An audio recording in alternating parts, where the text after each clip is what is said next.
الحمد لله وكفى وسلام على عباده الذين اصطفى أما بعد فأعوذ بالله من الشيطان الرجيم بسم الله الرحمن الرحيم والذين جاهدوا فينا لنهدينهم سبلنا سبحان ربك رب العزة عما يصفون والسلام على المرسلين والحمد لله رب العالمين اللهم صل على سيدنا محمد وعلى آل سيدنا محمد وبارك وسلم.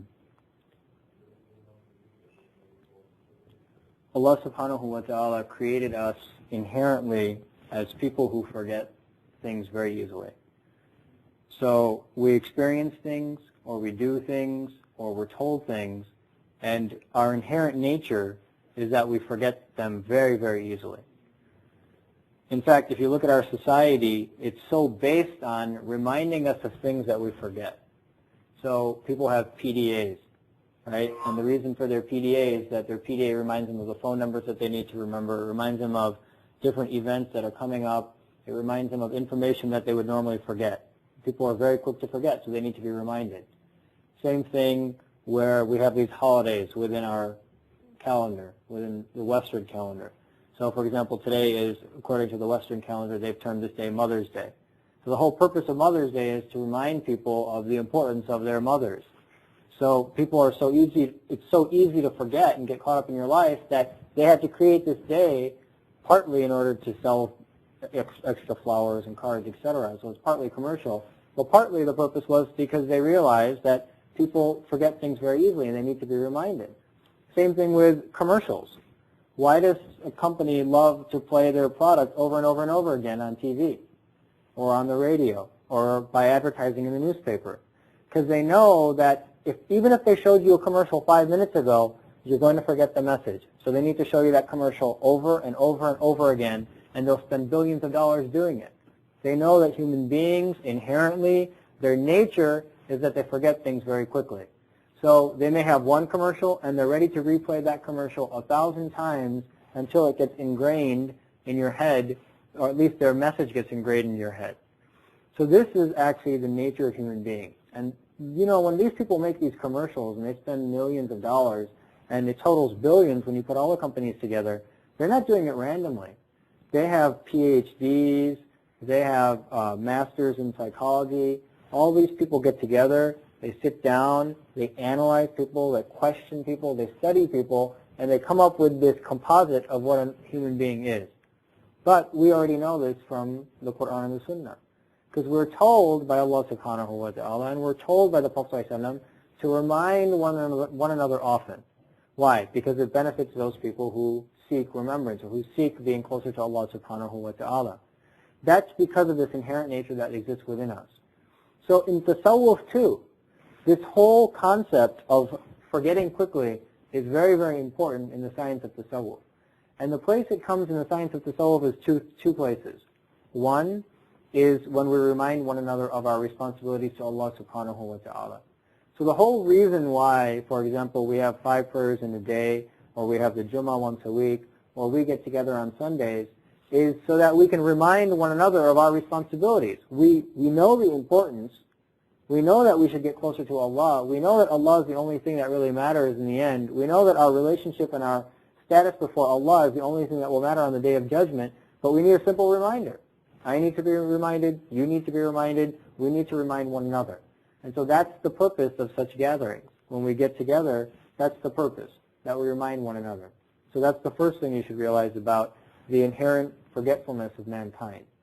The second thing that we should take advantage of is that sometimes we try to hold on to memories when they're actually fleeting and passing.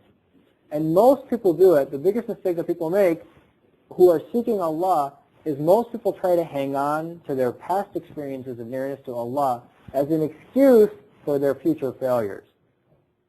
So what do I mean? Most of us, we had an excellent Ramadan, or we had a very incredible i'tikaf, or we might have spent some time in a madrasa, or we may have spent some time memorizing the Quran, or we may have spent some time with some righteous people somewhere, and we experienced the deen for a day, 2 days, a week, a month, a year, and then we get out of that environment. And so we begin to forget of the benefits and the experiences that occurred But we force ourselves mentally to remember those experiences so that we can hold on to them and use them as an excuse for our failure. And we do it all the time. So we sit back and we think, okay, I spent 2 years in the madrasa memorizing Quran, so therefore I'm okay. I'm fine in my current state. Where our current state could be horrible. We may have forgotten all the Quran that we memorized. We may be in a much worse position, but we always hold on to the past despite the fact that it's gone and it's fleeting. In the same way with Ramadan. So many of us, we say, okay, at least in Ramadan, I was such and so of a Muslim. I had reached a certain level. And so we hang on to those memories. We're completely failing at this point in our lives. We're so far from the goal, but we end up using the past memories in order to console ourselves. But the reality is that that's not the way the deen is going to work. You cannot hang on to the past. Every single step has to be a step forward or it's a step backwards. And people in every group do this. You'll see people, especially in Tabligh Jamaat, same thing. They go on a Jamaat, they go for 3 days, and they get very excited. And then they come back and then they forget everything, but then they hold on to that past experience. That's why when you look at what the ulama say, they say, you can't just go on one Jamaat. You got to go 3 times every single month. So over and over and over again, whatever serious movement you look at in which people are trying to develop themselves, there's a requirement for consistency. Why? Because you cannot hold on to past memories. Those memories are fleeting. Those memories will not support you. They will not support you in your progress towards Allah, and we do it all the time. Especially madrasa people who spend time in the madrasa, this is their biggest thing. They feel they are able to console themselves because of the fact that they spent 2 years in the madrasa, but despite the fact that they've forgotten half of what they memorized. Same with us in Ramadan. We come here in the month of Ramadan, we get all pumped up, we reach a certain level in our deen, and we use that memory to try to hold on to when actually we use it as an excuse to not look at our current selves. That's one of the biggest mistakes that people can make. And that's why in our progression towards Allah subhanahu wa ta'ala, we are constantly reflecting upon our state. That's the responsibility of every single person here. So when we talk about doing muraqabah every day, that's exactly what we're talking about. Talk about where you are right now. Yeah, those past memories, those are memories. What they show you is that you had the ability, you have the potential, but you can't hold on to those. Right? The Prophet ﷺ told us in a very beautiful hadith, إِنَّمَا الْأَعْمَالُ بِالْأَوَاخِرِ. That verily deeds are by the very last thing that you do. Meaning the very last state that you die in, that's exactly the way that your deeds will be judged as a whole. So there's a very, very beautiful lesson in that hadith. You can't rely upon where you were in the past and assume that now Allah is going to enter you into Jannah. You will be judged at the state that you're in right now. And so that's why muraqabah is so important. Because when you sit down in muraqabah and you reflect upon where you are, what you're actually doing is reflecting on your current state, where you stand right now. And that helps you to then realize your deficiencies. And that's exactly what the purpose is, because we're all deficient in front of Allah subhanahu wa ta'ala. Again, the past is important, because it tells you what level you can reach. But you can't hang on to that and assume that that's going to get you into Jannah. Your current state is the most important thing that you should be reflecting upon.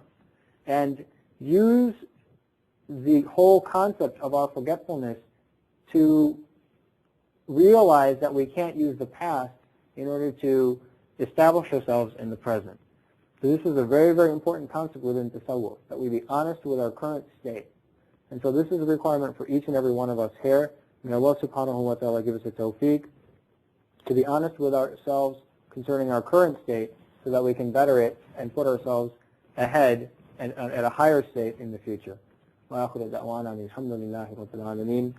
أعوذ بالله من الشيطان الرجيم. بسم الله الرحمن الرحيم. صلوات